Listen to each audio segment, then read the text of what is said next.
sad story I think I'll ever talk of in the Kenyan football. This is all about the match fixing, and I'm sure many of you have seen what's been happening through your televisions, and it's a very sad state of affairs.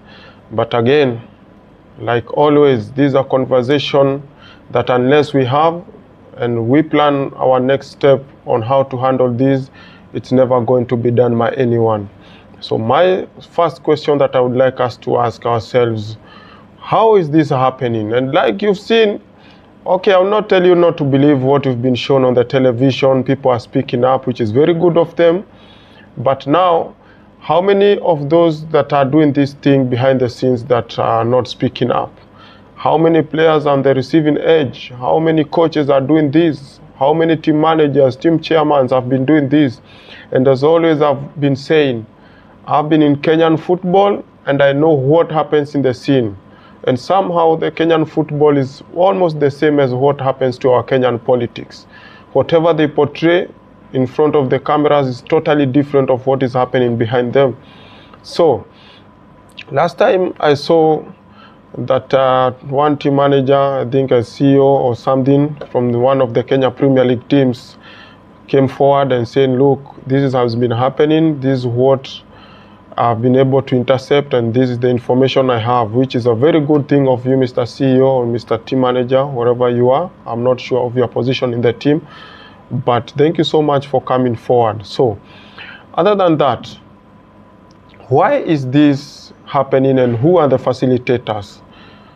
Yes, you'll say they are foreigners from other countries, but again, they are also local people that are doing this. And also, when I talk of local, I'm not only talking about the Kenyans who are involved. I'm also talking from our region, the East Africa region. I think this is the second of that time that we've had someone from Uganda come into our country to fix games. He's coming to ruin our league just when we are working to see what could be done differently for our leagues to gain the standards that they were like 6 years ago. And why are they not doing it in their own countries? Why Kenya?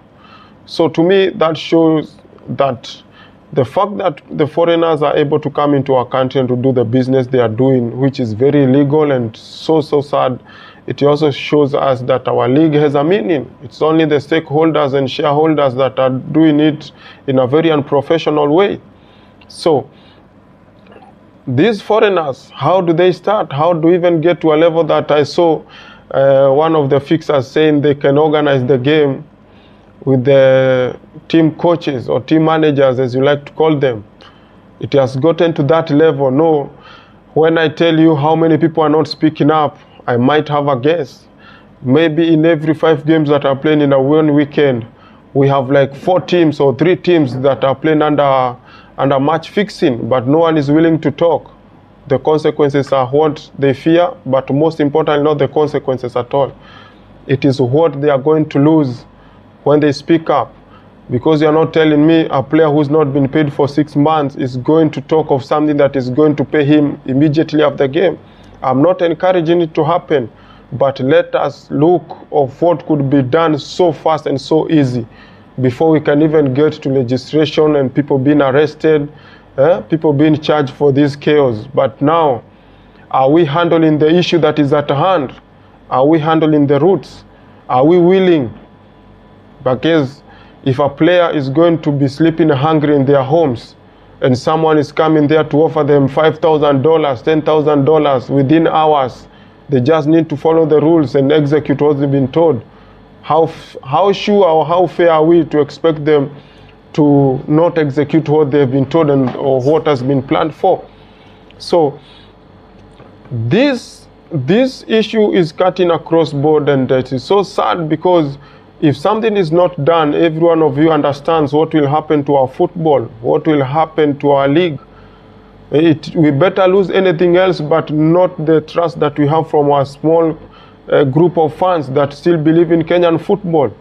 So it is so saddening when you see a player being on television that has been charged with match fixing, the coach, team managers, team CEO. We've already lost big group of fans enough to now be suffering the way we are suffering. That is why we've created a very good gap for people to exploit it, and now it has been started being exploited when we can see the results already.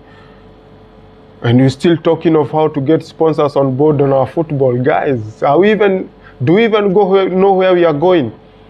So it is upon me and you, players, those that are there out. If you know that something is happening, stop fixing your long-term problems with short-term solutions. You will enjoy the money today, but you'll bet me what happens by the time we come tomorrow. And as always, you will not come and tell me that so-and-so has been caught, so-and-so has come out and spoken up of what is happening. I also want you to tell me what is not being said. This is happening. Yes, we've been told that. How is it happening? We've been told that. But for how long has it happened? How many players are already subscribed to the menace? How many coaches?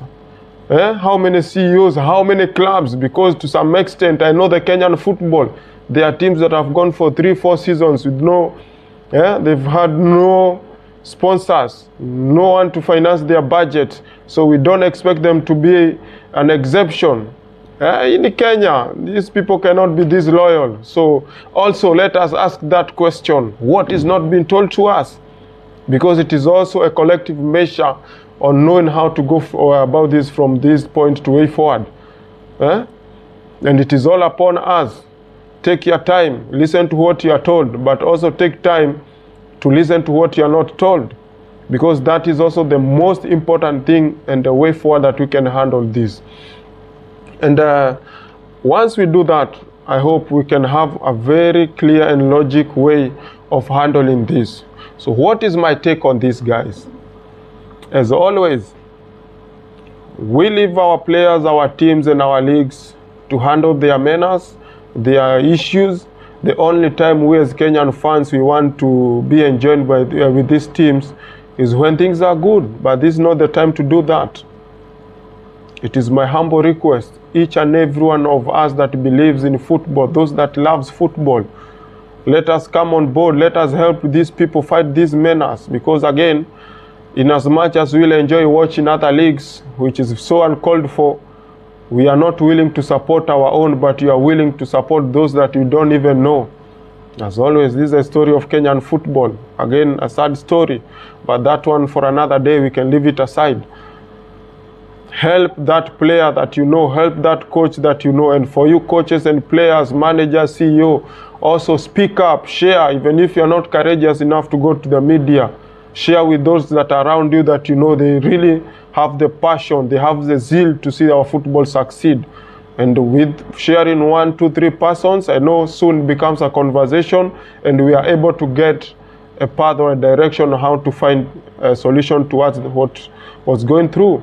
Because again, Kenyan football has already suffered. I don't believe we can afford to have another lose more than what we are having. So guys, let's support our own in this. Say no to match fixing. Stand against it and stand against it totally and step your ground and remain footed, because this is something that crosses the boards. It cuts across the teams, the league, the managers, our players, their families. When this happens, everyone gets to lose. And the lose is more than the gains. So as